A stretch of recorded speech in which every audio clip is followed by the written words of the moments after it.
നിങ്ങളുടെ favourite shows ഇനി ഒരിക്കലും മിസ്സാവില്ല. ഇപ്പോൾ C5 കാണും നിങ്ങളുടെ ഫേവറേറ്റ് ഷോ തികച്ചും സൗജന്യമായി. എനിക്ക് വിധിക്കുന്ന ശിക്ഷയായത്.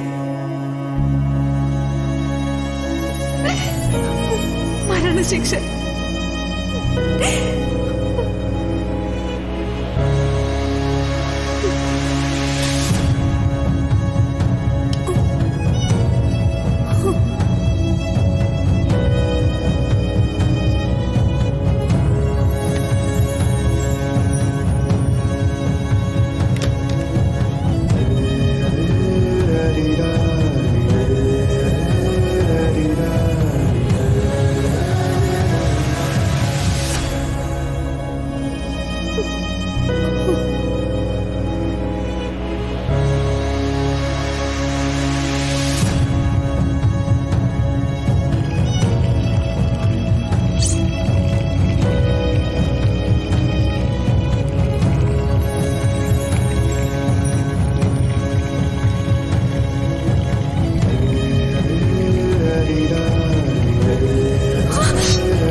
ഏട്ടാ, സച്ചിയേട്ടാ, സച്ചിയേട്ടാ, സച്ചിയേട്ടാ, സച്ചിയേട്ടാ.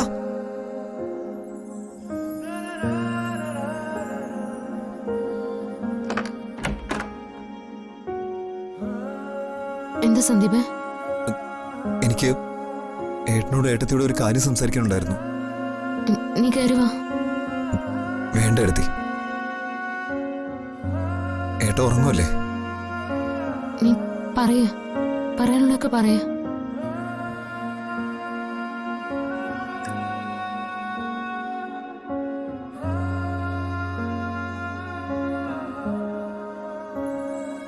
എന്താ സന്ദീപ്?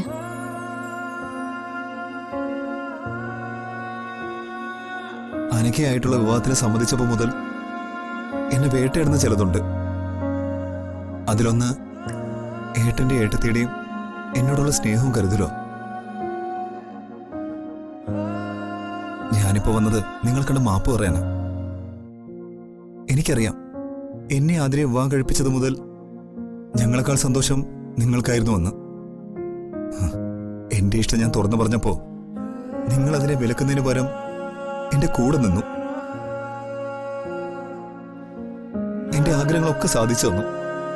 ഞാനും അതിനെ ഒരുമിച്ച് ജീവിക്കണമെന്ന് ഞങ്ങളെക്കാൾ ആഗ്രഹിച്ചതും നിങ്ങളാണെന്ന് എനിക്കറിയാം. എല്ലാം അറിയാവുന്ന നീയാണോ ഇപ്പൊ ഇതൊക്കെ ചെയ്യുന്നേ? എത്രയൊക്കെ വേണ്ടെന്ന് വെച്ചാലും ചിലത് നമ്മൾ നിർബന്ധിതമായി ചെയ്യേണ്ടി വരുമല്ലോ. നമ്മുടെ ഇഷ്ടങ്ങൾ മറ്റുള്ളവരുടെ സന്തോഷത്തിന് സമാധാനത്തിന് കൂടി ആവുമ്പോഴല്ലേ നമ്മൾ കുടുംബത്തിന് വേണ്ടി ജീവിച്ചു എന്ന് പറയുന്നതിൽ അർത്ഥമുള്ളൂ. അത് എന്നെക്കാൾ നന്നായി ഏട്ടനറിയാം. അതുകൊണ്ടല്ലേ ഏട്ടൻ സ്നേഹിച്ച പെണ്ണിനെ ഉപേക്ഷിക്കേണ്ടി വന്നതും ഏട്ടത്തെ സ്വീകരിക്കേണ്ടി വന്നതും. ഏട്ടന്റെ പലപ്പോഴുള്ള വർത്തമാനത്തിൽ നിന്ന് എനിക്ക് മനസ്സിലായതാണത്. അതെല്ലാം ഏട്ടൻ ചെയ്തത് നമ്മുടെ കുടുംബത്തിന്റെ സന്തോഷത്തിന് വേണ്ടിയല്ലേ. അത് തന്നെ ഇപ്പൊ ഞാനും ചെയ്യാൻ ശ്രമിക്കുന്നത്. തെറ്റാണ് നീ മനസ്സിലാക്കിയിരിക്കുന്ന കാര്യങ്ങൾ. കുടുംബത്തിന്റെ സന്തോഷത്തിനും അച്ഛന്റെ അടക്കമുള്ളവരുടെ സമാധാനത്തിനും വേണ്ടിയാ ഞാൻ അർച്ചനെ സ്വീകരിച്ചതെങ്കിലും ഞാൻ സ്നേഹിച്ച പെൺകുട്ടി ഇതുവരെ എന്നെ സ്നേഹിച്ചിട്ടില്ല, എന്നെ മനസ്സിലാക്കിയിട്ടില്ല. നിവർത്തികേടിൽ നിന്ന് ഞാൻ അർച്ചനെ വിവാഹം കഴിക്കുമ്പോഴും പ്രേമിച്ചു പോയതിന്റെ പശ്ചാത്താപത്തിൽ വെന്തുരുകിയപ്പോഴും കൂടുള്ളതിന്റെ വിലയും മഹത്വവും ഞാൻ തിരിച്ചറിഞ്ഞില്ല. നിന്റെ ജീവിതം ഈ ഏട്ടന്റെ ജീവിതവുമായി ധാരാളം വ്യത്യാസങ്ങളുണ്ട്. നീ സ്നേഹിക്കുകയും നിന്നെ സ്നേഹിക്കുകയും ഭാര്യയെ അംഗീകരിച്ച് താലികെട്ടിയ പെൺകുട്ടിയാണ് ആതിര. ആതിരെ പോലൊരു പെൺകുട്ടി അച്ഛനും അമ്മയും സഹോദരനും ഒന്നും അറിയാതെ നിന്നെ രഹസ്യമായി വിവാഹം കഴിക്കാനുള്ള ആർജവം കാണിച്ചുവെങ്കിൽ നീ ഒന്ന് ഓർത്തു നോക്ക്. അവക്ക് നിന്നോട് എന്തുമാത്രം സ്നേഹവും വിശ്വാസവും ഉള്ളതുകൊണ്ടായിരിക്കുമെന്ന്. അനിയത്തിയുടെ ജീവിതം കൺമുന്നിൽ തകരുന്നത് കണ്ടിട്ടും ഇവൾ ഇതുവരെ നിന്നെ കുറ്റം പറഞ്ഞോ ദേഷ്യം കാണിച്ചോ സംസാരിക്കുന്നത് ഞാനിതുവരെ കണ്ടിട്ടില്ല. കാരണം എന്താണെന്നറിയോ നിനക്ക്? ആതിരയെ പോലെ തന്നെ അർച്ചനയും നിന്നെ വിശ്വസിക്കുന്നുണ്ട്. നീ ഒരിക്കലും സ്വയം ഇങ്ങനൊരു തീരുമാനം എടുക്കില്ലെന്ന് നിന്റെ ഏട്ടനായ എന്നെക്കാളും ബോധ്യം നിന്റെ ഈ ഏട്ടത്തേക്കുണ്ട്.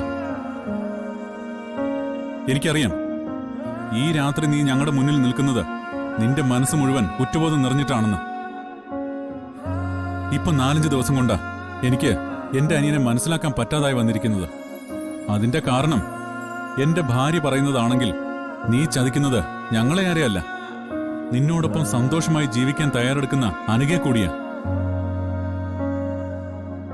അനിയത്തിയുടെ നല്ലൊരു ജീവിതം സ്വപ്നം കണ്ട് എല്ലായിടത്തും ഓടി നടന്ന് ഒറ്റയ്ക്ക് കാര്യങ്ങൾ ചെയ്യുന്ന നമ്മുടെ അവന്തികടത്തി കൂടിയാ. ഏട്ടൻ പറയുന്നൊക്കെ എനിക്ക് മനസ്സിലാവുന്നുണ്ട്. പക്ഷെ എന്നെ കൊണ്ടിപ്പോ ഇതേ നിവൃത്തിയുള്ളൂ. എന്നോട് കൂടുതലായി ഏട്ടനും ഏട്ടത്തി ഒന്നും ചോദിക്കരുത്. എനിക്ക് ഇനിയും പിടിച്ചു നിൽക്കാനാവില്ല. അങ്ങനെ വന്നാൽ നാളൊരു സമയം എല്ലാവരും ശപിക്കുന്ന ഒരു ജന്മമായി പോവേണ്ടത്. ഞാൻ കാരണമുണ്ടായ എല്ലാത്തിനും ഞാനിപ്പോ മാപ്പ് ചോദിക്കോ? മാപ്പെന്നൊരു വാക്കിൽ പഴയ സന്ദീപിനെ നിങ്ങളെല്ലാവരും മറക്കണം. ഇനിയും ഞാൻ നിങ്ങളുടെ മുന്നിൽ നിൽക്കാൻ ഞാനിപ്പോ ഭയപ്പെടുന്നുണ്ട്. ഉള്ളിലുള്ള ചിലതെല്ലാം ഞാൻ പറഞ്ഞു പോകുമെന്നുള്ളൊരു ഭയം. അതുകൊണ്ട് ഞാൻ പോവുകയാണ്.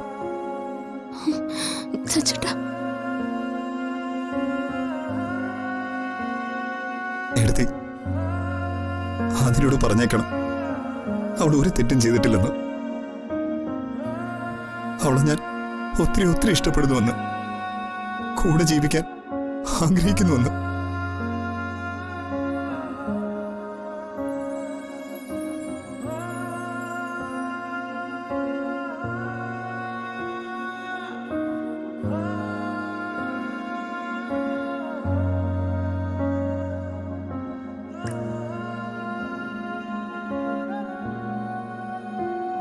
സച്ചേട്ടൻ ഇപ്പോഴും വിശ്വസിക്കുന്നുണ്ടോ ഇതെല്ലാം സന്ദീപ് ഒറ്റയ്ക്കെടുത്ത തീരുമാനമാണെന്ന്?